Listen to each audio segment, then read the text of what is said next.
ઊંઝા ગંજ બજારમાં કમોસમી વરસાદનો કહેર, ખુલ્લામાં પડેલો મસાલા પાકો પલળ્યો, ખેડૂતો અને વેપારીઓ ચિંતાતુર, લાખોનું નુકસાન.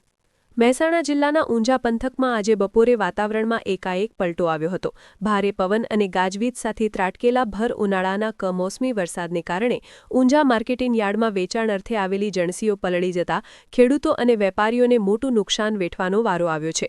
હાલમાં ઊંઝા ગંજ બજારમાં જીરું, વરિયાળી અને ઈસબગુલ જેવા કિંમતી મસાલા પાકોની સિઝન પૂરજોશમાં ચાલી રહી છે. આજે બપોર બાદ અચાનક આકાશમાં કાળા ડિબાંગ વાદળો છવાયા હતા અને જોતજોતામાં ભારે પવન સાથે વરસાદ શરૂ થયો હતો.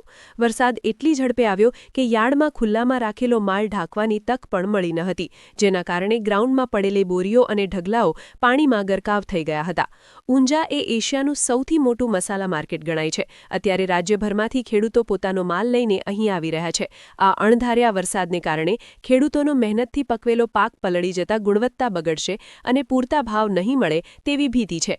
ખરીદાયેલો માલ પલળતા લાખોનું નુકસાન થવાની સંભાવના છે. આ ઉપરાંત અનેક સિટીમાં પણ ઠેર ઠેર અનેક સાઇન બોર્ડિંગ, હોર્ડિંગ તથા અનેક સ્થળોએ ઝાડ પડી જવાની ઘટનાઓ બહાર આવી રહી છે.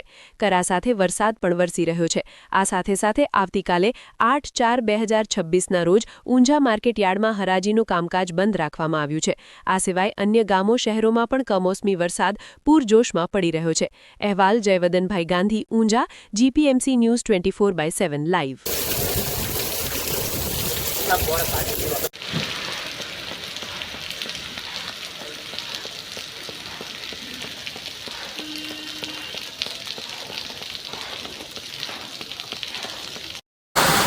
વિસનગરમાં ફૂલ વરસાદ ચાલુ છે. બપોરે 2 વાગ્યાથી